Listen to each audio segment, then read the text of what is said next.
From a Media One Center studio at number 3 Mama Street, Brookfields in Freetown, it's a warm welcome to the national news on Star Television, Channel 21. I am Yesi Ernest Hallowell. First, the headlines. Civil Society Consortium on Community Accountability and Service Delivery calls on stakeholders in the road transport sector to set up a statutory post-crash emergency response fund within the Sierra Leone Road Safety Authority. We have stakeholders that we are working with other road safety management. We have established a data bank in our institution for all vehicles and drivers in the country. 5 political parties hold strategic plan retreat aimed at taking stock of the numerous challenges and charting the way forward. Capacity administratively should be built. Secondly, how they should respond to some of the laws set aside PIC Act, so that they will comply and comprehend as and when called upon. Every year, political parties are supposed to submit audit reports. Student Union Government of the Milton Magai Technical University benefits from public address systems and accessories, projector, laptop computers, teaching and learning materials. I want to say that it's our turn to thank Sierra Leone, thank other African brothers and sisters for us from centuries ago and from decades ago. Those were the headlines.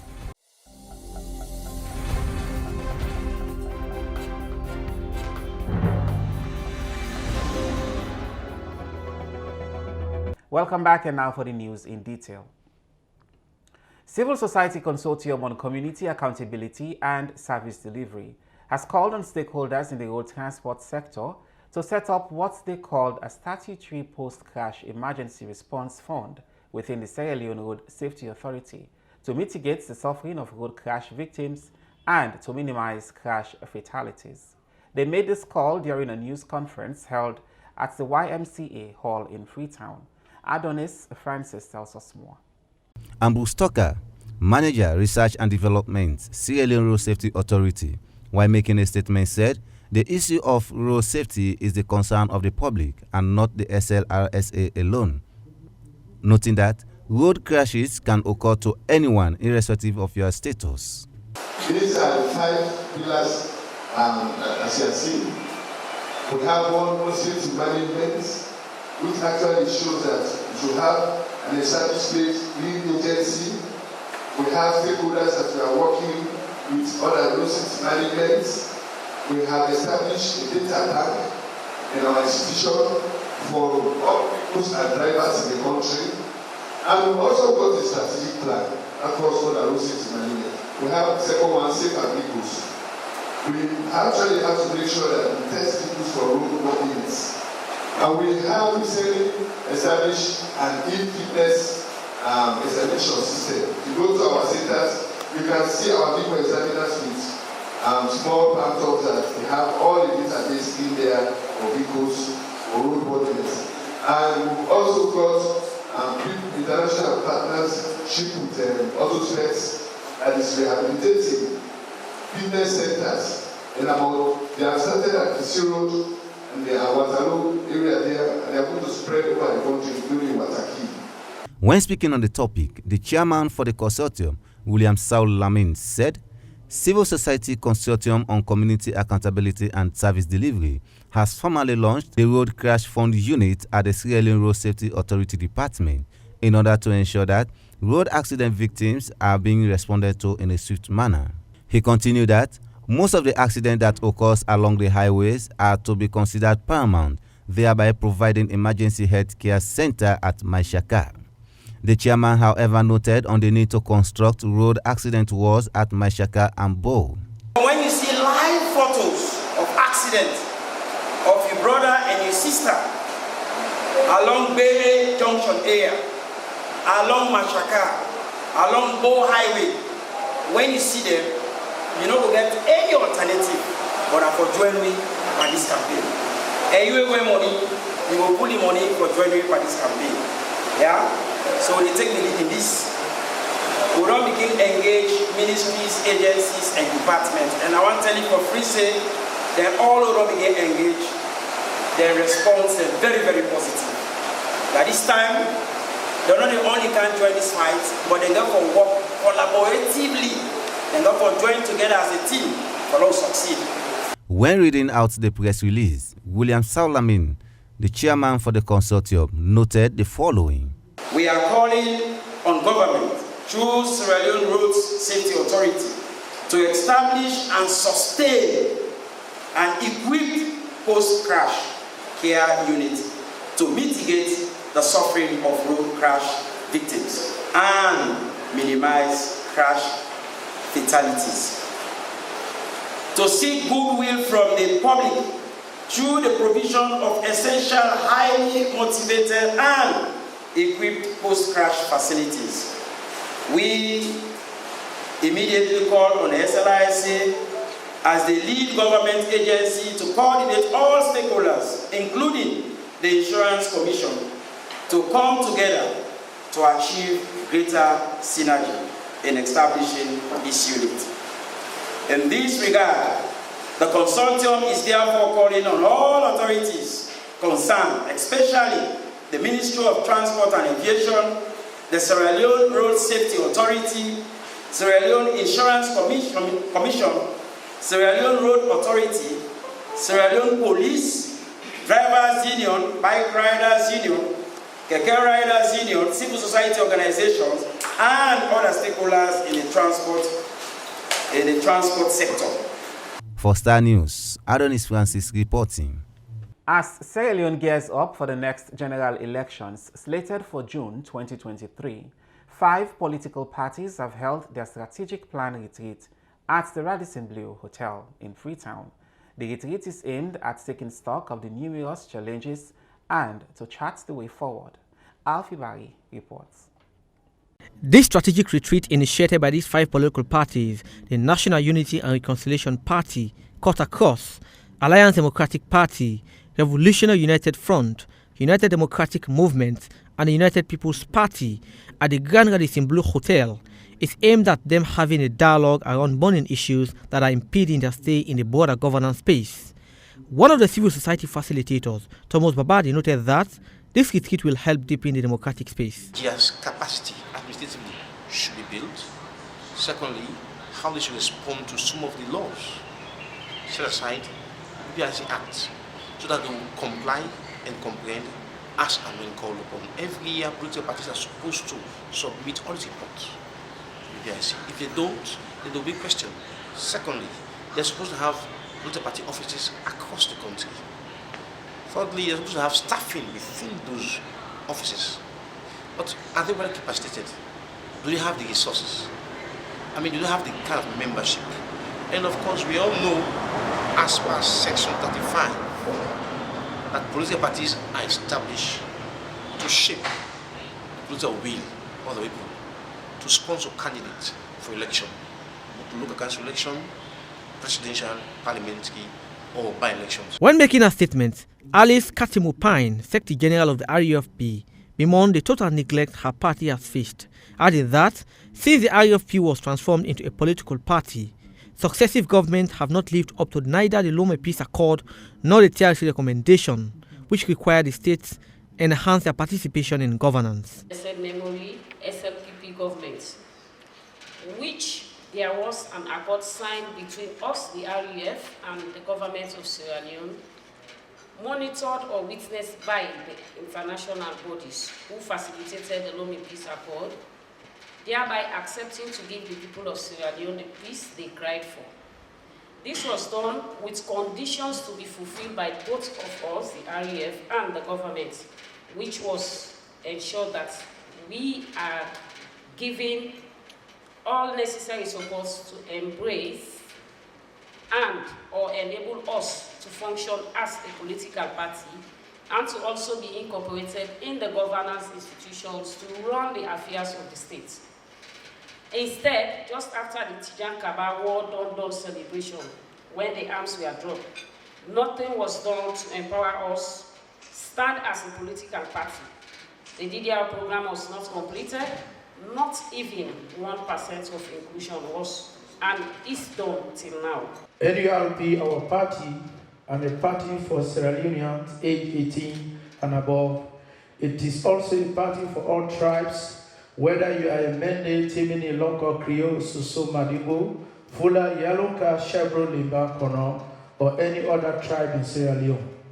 Our shared vision is dedication to see a unified and reconciled Sierra Leone, where working and living conditions for all citizens are improved, irrespective of political party affiliation, tribe, ethnicity, district, or regions. Ambassador Suleidarami from the late Ahmed Tijan Kaba Foundation applauded the dialogue meeting, noting that it is in sync with the late president's reflection of the country. We are so very pleased that you could put together a group of different political parties, firstly to dialogue, which also tells us that you are able to tolerate yourselves. And it is only when you are able to tolerate yourself that you are able to come together to talk. As a young boy, my grandmother always told me that don't get angry. Why do you get angry and want to hit people? I said, no, Granny. At the end of the retreat, these 5 political parties signed a memorandum of understanding. Chief amongst the MOU is calling for capacity building and enhanced cooperation with all players in the political space.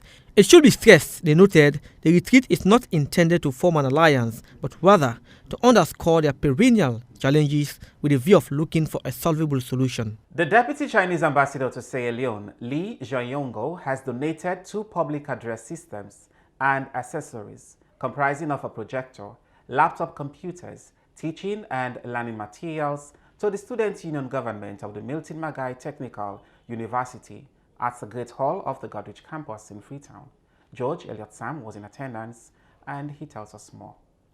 The Deputy Chinese Ambassador in Sierra Leone, Lin Jianyongo, has donated 2 public address systems and accessories, projector, laptop computers, and teaching and learning materials to the Student Union Government of the Milton Magai Technical University at an impressive ceremony at the Great Hall of the Goderich campus in Freetown. Lin Jianyongo described the Milton Magai Technical University as a great university with brilliant students who are the future leaders of Sierra Leone, acclaimed the excellent relationship between Sierra Leone, Africa, and China, recalling that some 40 years ago, China was poor, struggled, but never gave up to decide its own destiny to gain independence and prosperity. He also revealed that the Belt and Road Initiative is to help other countries and China itself, stressing that the future is in the hands of the student, that all must do more and together to advance the Milton Magai Technical University. Observe that China produces a lot in the world. That now it's time for the 54 Africa countries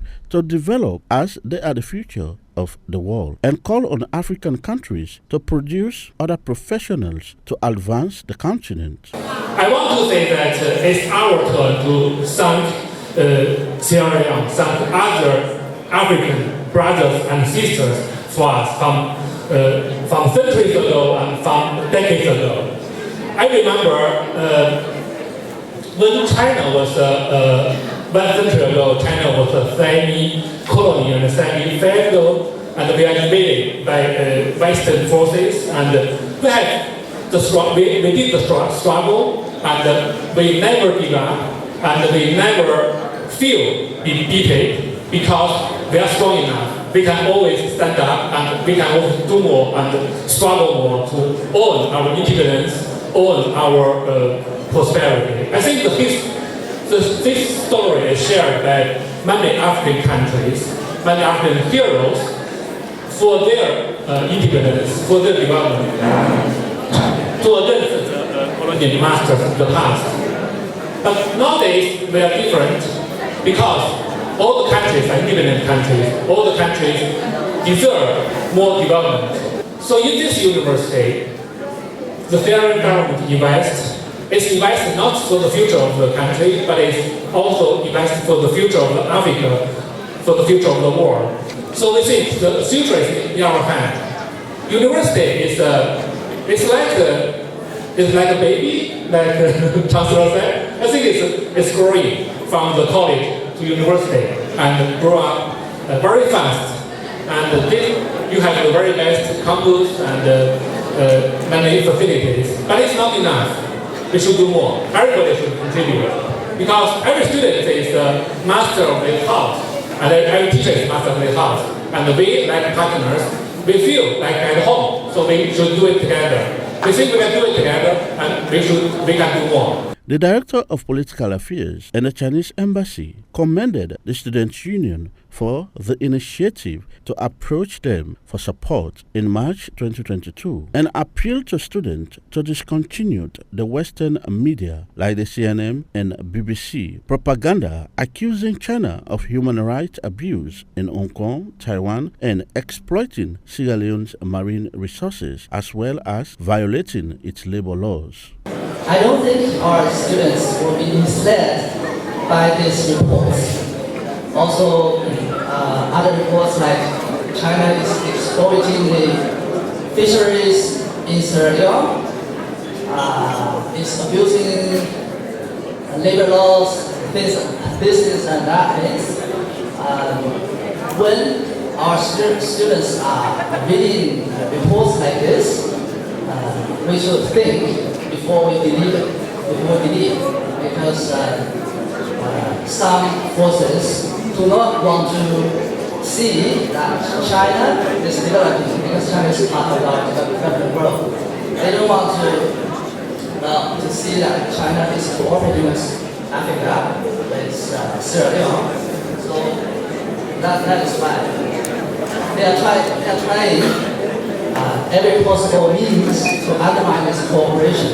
So I hope our students, especially in this great university, will not be misled by the rumors, by the misinformation. The Vice Chancellor and Principal of the Maitamaga Technical University, Dr. Philip John Kanu, disclosed that the university has benefited immensely over the years from the Chinese government, especially in the area of capacity building, and assured that the items will be judiciously utilized to improve both teaching and learning outcomes. We are grateful today because the Chinese government have supported Sierra Leone in the area of education. They give full scholarship to Sierra Leoneans every year. Every year, they send people to go and study from first degree to PhD students. That is one area in the education sector. They've supported the medical sector, the health. They even constructed and refurbished and equipped a full hospital, the Chinese hospital are doing. And they are training people in the medical field. Today, I can tell you proudly that Chinese students, with the product of China, are occupying the educational sector of this nation. China is a good friend to this country. And we are happy if the Chinese embassy is making us their friend. We are very grateful, sir. We want to thank you for supporting our students. They went to the Chinese embassy. They did not go there to ask them to give them money. They went there to ask for educational materials.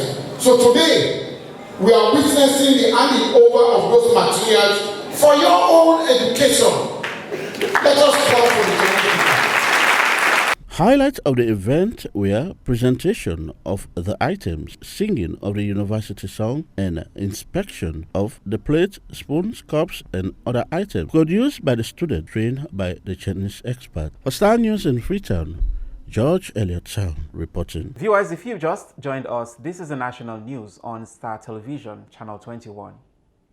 Mohamed Mahdi Cissé, a member of the main opposition, All People's Congress Party, has over the weekend declared his intention to run for the flag-bearer position of his party at a well-attended program at the township of Maborka, with promises to bring in more development as well as uniting the party. Here's the report. There is victories for us in the struggles of APC. There is victory for us. For us, oh yes, for us, oh yes, in the struggles of APC there is victory.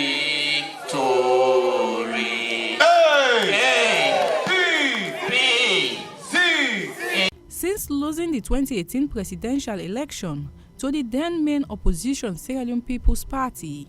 The All People's Congress Party set up a 21-man committee to investigate about the reasons to this unfortunate occurrence. This move has, however, spurred the party to enact some drastic changes to its legislation and structure, hence posing some attributes of disunification.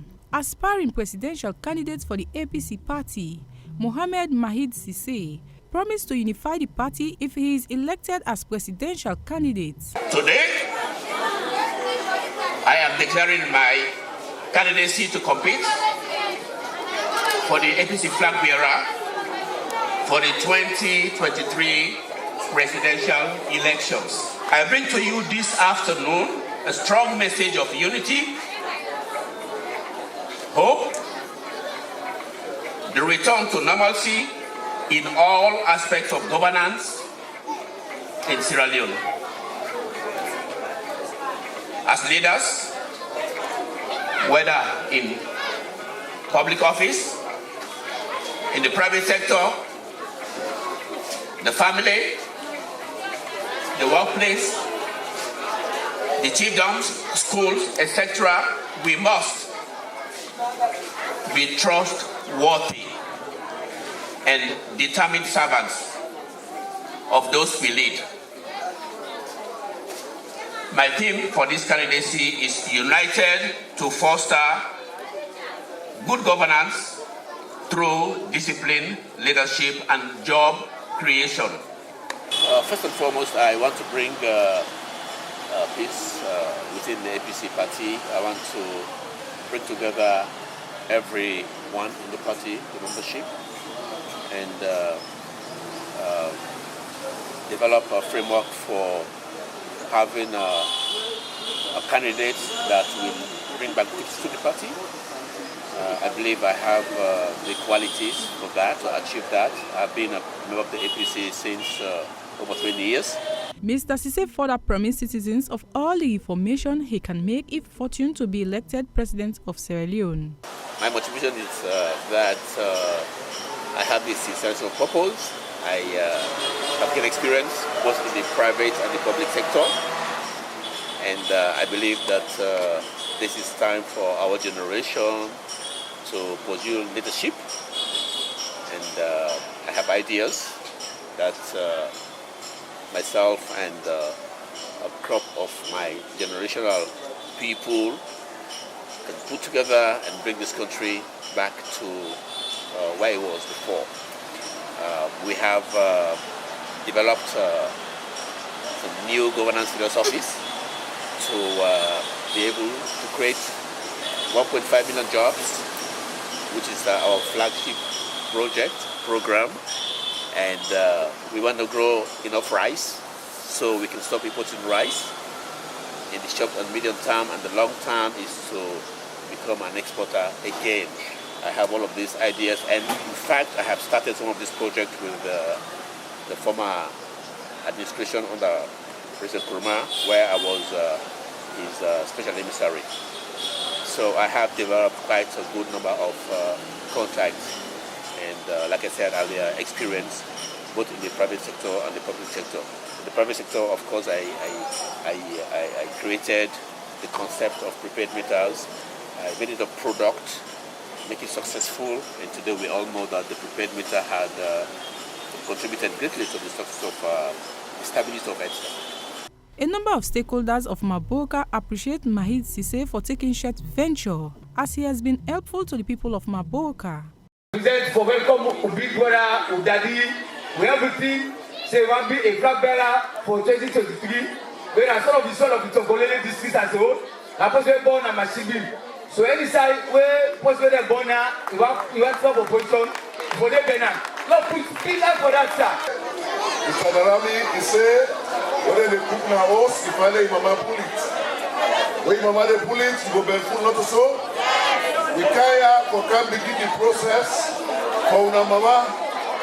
Because this post will make Ukaya go on the same picture not so. And then na Muhammad Mahdi Cissé. Now una young mama na to Kolili Pikin. And for the first time, Tonkolili go boast of a flag bearer because we know say it must be flag bearer of APC 2023. And when people don't go suffer under the APC at Tonkolili district, we know the power they come back at Tonkolili in Jesus' name. Tonkolili, that we, one of the people suffer for APC in this country. And trust me, either you believe it or not, through Mohammed Sise, the power will be restored back in Jesus' name. The only road to victory for the All People's Congress Party in the 2023 presidential election is as me contesting for the highest office in the country, said Mohammed Mahid Sise. For Star News, compiled by Abdurrahman Kamara, read in the studio by Hassanatu Kamara. And now to round up the national news. The Minister of Foreign Affairs and International Cooperation, Professor David Francis, has expressed optimism that Sierra Leone will have an unprecedented resounding victory for a seat in the non-permanent category of the United Nations Security Council, after being absent for 50 years, given the swollen support from both the AU and ECOWAS, including other friendly member states. He spoke to Abdurrahman Kamara in this interview on the importance of Sierra Leone admission into the non-category of the UN Security Council. Sierra Leone is making progress for and on behalf of the continent of Africa. And we should be proud as Sierra Leoneans for this type of huge responsibility. Is it an easy burden? It's never an easy burden. This is tough because you're dealing with the big players of the world.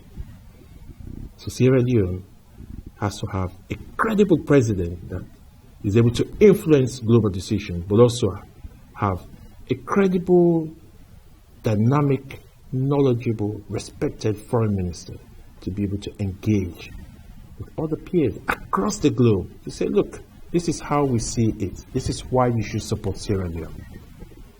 Professor, when His Excellency the President was launching those materials, he described Sierra Leone's aspiration to go back to the United Nations Security Council after 50 years as a perfect opportunity to tell the world about our success story and present it globally as a poster child for successful post-war peace in building the nation. Do you still hold the view? You know, Sierra Leone is a small country. Small in terms of size and population.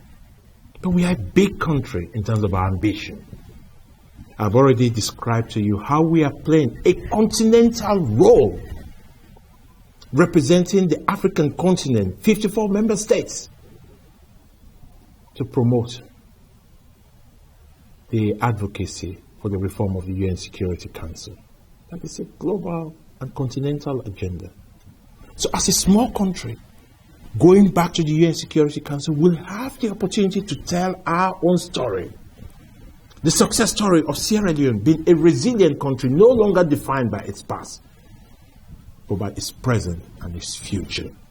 And in that process, we give hope to other conflict-torn societies, war-torn societies, from Ukraine to Afghanistan to Iraq to Libya to Yemen, that yes, it can be done. That is the opportunity for Sierra Leone to tell our story. But also when we are there at the UN Security Council, we are able also to put on the UN Security Council agenda the issues that are important to us. Human capital development, gender and women empowerment, the plight of the girl child, the hands of our girls, issues dealing with youth employment and capacity building, free quality education, the need for security to link that with development. Then you can never have peace if you don't have inclusive long-term development. We will be there and put our case in front of this world body. Do you imagine, and can you imagine Sierra Leone being in the same room with the United States of America, with the United Kingdom, with France, with China, with Russia, and all the big players in that room of the Security Council, making decisions that matter to the world today around global peace and security. That is the opportunity to tell our own story, but also to influence and shape global events relating to peace and security. That is important because in that room, when they are making discussions about whether to sanction one country or not, Sierra Leone will be there during that period, 2024-2025, to influence those discussions. So we'll be given that opportunity to shape and influence global issues. But in the process, we make new friends. And those new friends will come back to help us one day. Because that is the experience that we had when the Prime Minister, later on, President Shiaka Stevens, directed his Foreign Minister, Mr. A.J. Solomon Pratt, to facilitate the return of the People's Republic of China to the UN Security Council in 1970-71. Then Sierra Leone was the president of the UN Security Council. It led to a special relationship between China and Sierra Leone, and all the benefits that we have been getting derived from that decision. So we're going back to the UN Security Council. Sierra Leone will have the opportunity to be, for 1 month, president of the United Nations Security Council. Do you know what it means for a small country like us? Let me give you an example. The country of Maldives has a population of 500,000. Today, Maldives is the president of the United Nations General Assembly. Everybody now knows about Maldives. Everybody now wants to be friend of the president, the foreign minister. Well, viewers, that's all we have for you in today's edition of the National News on Star Television, Channel 21. I am Yesi Ernest Hallowell. Many thanks for watching.